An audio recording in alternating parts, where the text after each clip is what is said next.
Salut à tous les amis, c'est le Général Guy, j'espère que vous allez tous très bien. On se retrouve pour une nouvelle decklist Yu-Gi-Oh!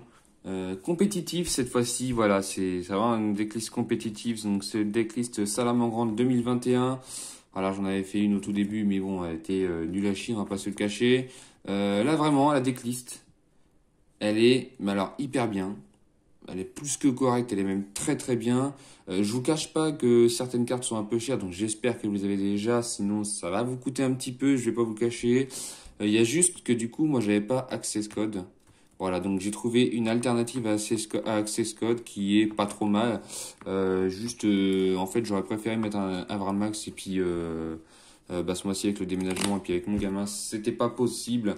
Sinon, non, ouais, voilà, la decklist est pas mal. J'ai commandé quelques cartes. En fait, il me manque deux Signet Manning que j'ai commandé. Voilà, j'en ai commandé trois. J'en ai eu que un sur les trois pour l'instant. Les autres sont en route. Je sais pas quand est-ce qu'ils vont arriver parce qu'ils viennent pas de France. Ils viennent de Suède, je crois. J'en ai commandé une en française et deux en italien, mais qui viennent de Suède. Enfin bref, c'est compliqué. On va passer à la decklist. Ça fait déjà 1 minute 20 que je parle pour cette intro. On va commencer par euh, euh, le main deck, pardon. Le main deck, voilà. Un gazelle, voilà. Bon, parce qu'il est revenu à 1, parce qu'on peut pas le mettre plus, mais franchement, c'est le big boss dans le deck. C'est vraiment le starter qu'on veut avoir en main. On aime bien l'avoir en main de départ en règle générale. Voilà, si vous voulez pas en main de départ, il y a beaucoup de moyens de le tutoriser. Donc voilà.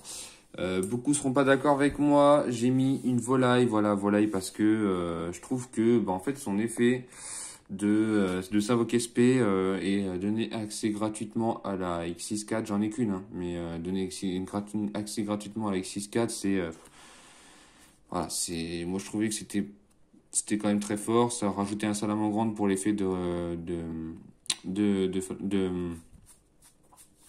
de renard. Voilà. Pour l'effet de renard, ça rajoutait un Salamangreande dans le deck. Bon, voilà. Je suis à 40. Hein. Toujours en x1, Falco. Alors lui, c'est celui que je déteste avoir en main de départ. Si je l'ai en main de départ, alors je le joue qu'en x1. Il y a des decklists où je l'ai vu en x2. C'est que j'ai vu des match-up où c'était pas trop mal non plus, mais je déteste l'avoir en main de départ. Voilà, je préfère l'avoir en deuxième, à mon deuxième tour, à mon troisième tour à la rigueur. À la rigueur que moi j'aille le chercher si je peux l'invoquer autrement que normalement. Voilà, j'aime pas l'avoir en main, donc par contre son effet quand il est envoyé du terrain au cimetière, non, cette carte est envoyée au cimetière, vous pouvez cibler une magie piège seulement dans votre cimetière, poser la cible sur le terrain. Voilà, ça c'est l'effet qu'on veut avoir. Deux Jacques Jaguar. J'ai hésité à en mettre 3 et puis je me suis dit 3 c'est un peu trop. J'ai testé en fait. En fait j'ai testé les deux. J'ai testé soit en x2 soit en x3. Et x3 c'est un petit peu trop. Voilà, je peux vous cacher que x3 c'est un peu trop. 3 roll bull parce que il se spé gratos hein, niveau 3 avec l'X6 qui est revenu à 1 aussi. Voilà, c'est gratos. 3 renards. C'est pas un des starters que j'aime bien avoir en main. Je préfère avoir le buffeur de flamme.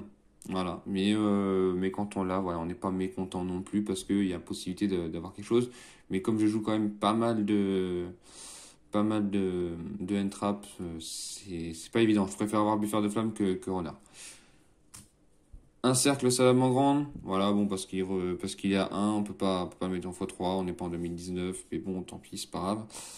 Sanctuaire Salamangreande, toujours pareil en x1. Je déteste l'avoir en main de départ. Quand je l'ai en main de départ, en général, ça me gâche une potentielle carte que je pourrais avoir, qui m'arrangerait beaucoup mieux. Il est tutorisable par la ligne que 1, donc je déteste l'avoir en main. J'ai vu des decklists à 2, je trouve que c'est trop aussi. Voilà, déjà qu'en x1, quand je l'ai en main, je suis là en mode non, s'il te plaît, mec, pas ça. C'est pas grave. On passe à autre chose. Volonté Salamangreande, beaucoup de decklists. Là, je joue qu'en x1. Moi, je suis pas d'accord. Je trouve que x2, c'est bien. Surtout quand on joue le pot des désirs. Si vous jouez pas pot des désirs, en vrai, ça le fait. Mais comme je joue pot des désirs, x2 c'est quand même assez nécessaire parce que si tu te la bannis, c'est un peu embêtant quand même. Elle est pas nécessaire, mais elle est utile. Voilà.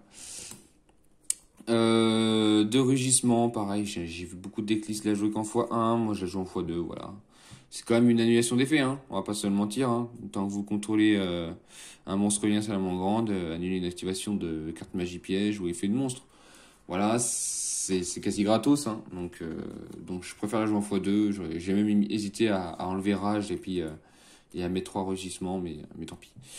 J'ai préféré garder au moins une rage quand même, parce que, bon bah voilà, envoyer un monstre salamandre depuis votre main au terrain, face recto au cimetière, puis cibler une carte sur le terrain, détruiseur. Cibler un monstre lien salamandre que vous contrôlez, qui a été invoqué par lien en utilisant un monstre du même nom que celui-ci comme matériel, détruisez un nombre de cartes contrôlées par votre adversaire égal à sa classification. Vous pouvez activer cet effet qu'une fois par tour, à chaque effet qu'une fois par tour. Non, vous pouvez activer qu'un effet par tour. Voilà. Buffleur de flamme, je joue en x3, c'est mon starter, j'adore l'avoir en main, c'est pour ça que je joue en x3, il est trop fort. C'est tu fais buffleur, link 1, phalanx, et puis là tu pioches 2, puis après tu continues tes combos, etc. C'est juste trop fort, voilà. 3 parallèles Xseed, j'ai vu beaucoup de decklists qui ont enlevé parallèle Xseed depuis que la Xyz est revenue. Depuis que la Xyz est revenue, j'ai vu beaucoup de decklists enlever parallèle Xseed. Moi, je suis pas trop d'accord. Ça donne accès à des Link 4, pas des Link 4, mais des Xyz 4 quasi gratos. Ça donne accès à des liens gratos. Donc je joue en x3 bien sûr parce qu'on veut l'avoir en main de départ quand on fait une lien avec. Enfin quand on fait une lien. Mes 3 Sanity Mining donc avec bien sûr mais que j'ai pas encore reçu les 2 autres. Parce que bon bah on va tutoriser n'importe quel Cyberse, c'est juste trop fort en fait. Tu défausses un, tu vas tutoriser un Cyberse, c'est juste trop fort quoi. 3 pots des désirs, j'en jouais que 2 au début, après en fait au début j'ai joué 2 pots des désirs et un gobelin parvenu. Ça se fait bien, franchement ça se fait bien. 2 pots des désirs et un gobelin parvenu, c'est large faisable. Mais après je me suis dit bon bah j'aime bien l'avoir en main de départ en pot des désirs parce que vous l'avez pas forcément en main quand vous jouez qu'en x2, donc déjà qu'en x3 c'est que 33% de chance, donc en x2 ça réduit encore un peu, donc non j'ai préféré jouer en x3, mais après si vous n'en avez pas de x3 pot des désirs, mais que vous avez un gobelin parvenu, vous pouvez jouer 2 pots des désirs et un gobelin parvenu, c'est gratos pareil. Floraison de cendre et joli printemps, on passe au H du coup. Floraison de cendre et joli printemps, x3 bien sûr. Pas forcé de la mettre, mais c'est quand même la H la plus forte, hein, on va pas se mentir. Surtout que, bon bah voilà, c'est la meilleure, hein, on va pas se cacher. Beauté fantôme, c'est discutable. C'est discutable. Mais j'aime bien, donc voilà. C'est pour la prochaine que j'ai hésité.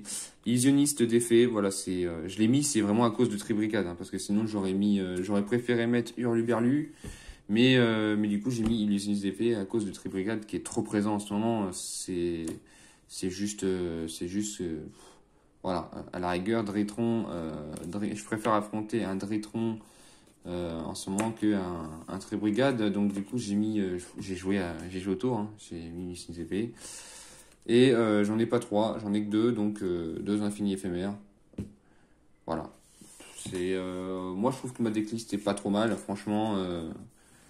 On peut toujours trouver meilleur, bien sûr, il y a toujours on peut toujours trouver meilleur selon la façon que vous avez de jouer à Yu-Gi-Oh.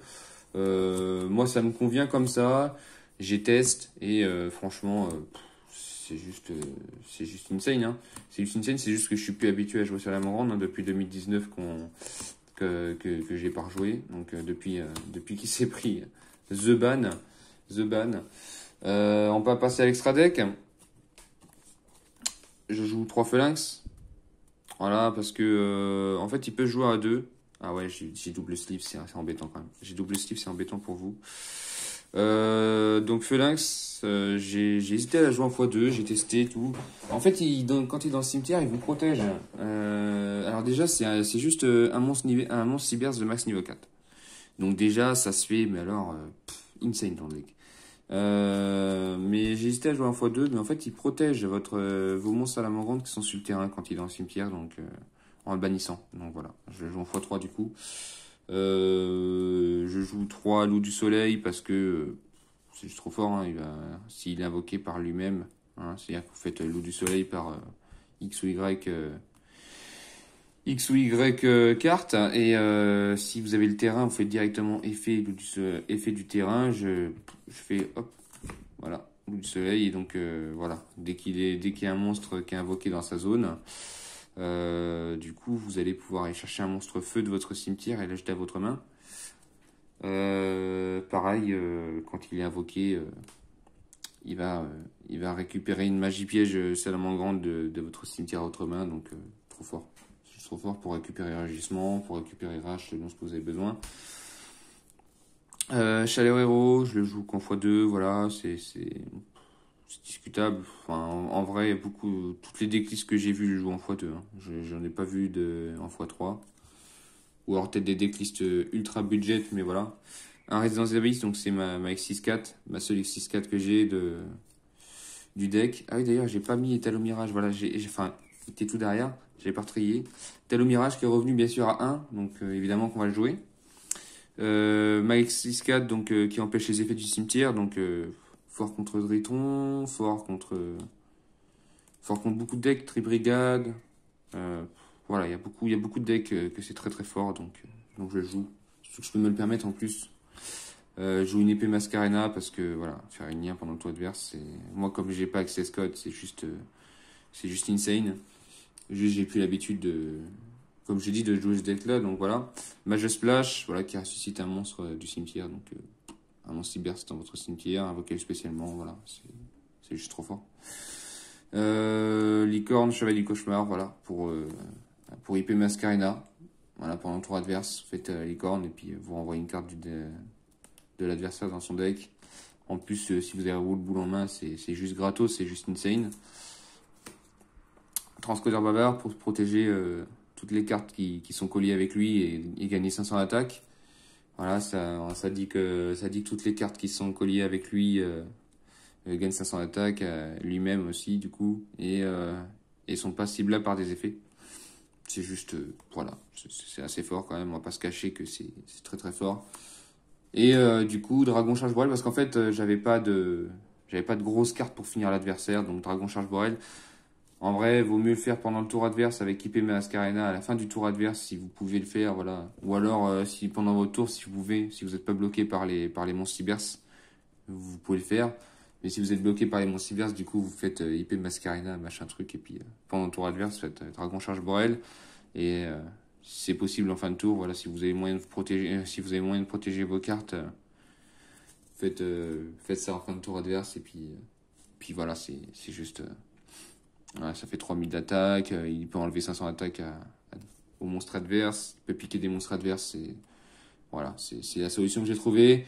C'est discutable, voilà, il y a beaucoup de... J'aurais aimé Avramax, en vrai, j'aurais Avramax, je l'ai pas commandé, j'ai peut-être un ami qui peut me le passer, donc en vrai, Avramax, ça peut être remplaçable par Avramax si vous voulez jouer budget sans access code, surtout que la banlist arrive, donc j'ai peur qu'access code soit touché quand même. Donc voilà, moi j'ai joué... Pour l'instant, je joue ça, et puis on verra après. On va passer au side. Je retrouve vite fait, j'en ai pour quelques petites secondes. Tac, ça c'est mes jetons au cas où il y a un adversaire qui me... Voilà. Un appelé par la tombe.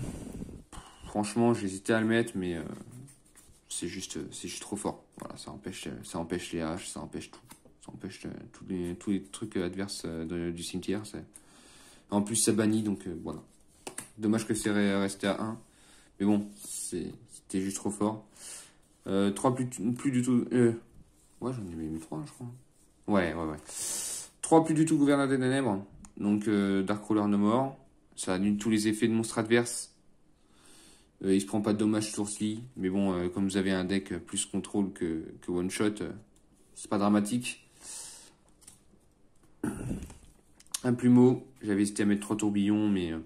je préfère mettre 2 tourbillons, voilà, pour péter les MP, et puis mettre un plumeau. Voilà, si vraiment l'adversaire joue beaucoup de magie piège, je préfère mettre plumeau, c'est juste trop fort. Hein. Il est revenu à 1 aussi. En fait, c'est l'année, cette année, ils nous ont fait Ils nous ont fait le café, le thé, avec les petits cookies qui vont avec. Hein. On va pas se mentir que cette année, au niveau de la banlist, on est bien. 3 Hurluberlu et Oiseau de verrouillage, voilà, c'est juste... En fait, je l'ai mis plus pour Dritron que pour tous les autres decks. Parce que vraiment, l'effet est très fort contre Dritron. Mais bon, c'est pas tous les jours qu'on affronte Dritron, c'est un deck assez cher, donc voilà, je l'ai mis en side. En plus, c'est pas une carte qui coûte hyper cher, c'est pas la hache la plus chère. Franchement, si vous n'avez pas les moyens de prendre Floraison de Cendre, prenez Hurluberlu. Ça coûte beaucoup moins cher, hein, ça doit être 3,50€ la carte, un truc dans le genre. Et la gold, je l'ai eu dans la gold pack, mais ceux-là, j'ai dû les payer, je sais pas moi, 4€, 3,50€ ou 4,50€, un truc dans le genre, un peu moins de 5€ l'unité. 3 pièces de structure Psy Gamma et un pilote structure Psy parce que, bon bah, voilà, quand tu sais que tu vas jouer Go second, tu as gagné la première manche, en général, les decks actuellement, c'est des que je go premier, puis voilà, je t'encule bien sec, mais du coup, avec une pièce de structure bien Psy Gamma, ça aide quand même quand tu joues second. Donc voilà, quand tu sais que tu as gagné et puis que l'adversaire en général il va vouloir jouer premier, tu mets ça et puis en général ça aide. Et puis pour jouer autour de Nibiru, parce que quand même le plus gros défaut du deck c'est Nibiru, du coup pour jouer autour, alors en side j'ai mis une araignée lien. Donc si le mec il vous fait Nibiru, ok tu m'as mis caillou, très bien, bah moi je fais araignée lien avec et puis je respect de ma main et puis je continue mes combos. Voilà, ça ralentit un peu vos combos, mais du coup, ça évite, au moins ça évite de dire fin de tour quand vous êtes pris Nibiru. Donc voilà, pour moi c'est la decklist la meilleure que je pourrais vous faire. Hein, je pense que c'est une très très très bonne decklist. Voilà, je pense que vous pouvez vous baser là-dessus pour faire votre deck salamandre grande. Après, je sais que c'est pas le deck le moins cher, mais c'est pas le plus cher non plus. Voilà, c'est un deck qui va revenir, donc voilà. J'espère que ça vous aura plu. Voilà. Et puis, on se redit à bientôt pour une nouvelle vidéo. Bye tout le monde. C'était le Jardin. Abonnez-vous. Likez ma chaîne. Likez cette vidéo. Et puis, à la prochaine.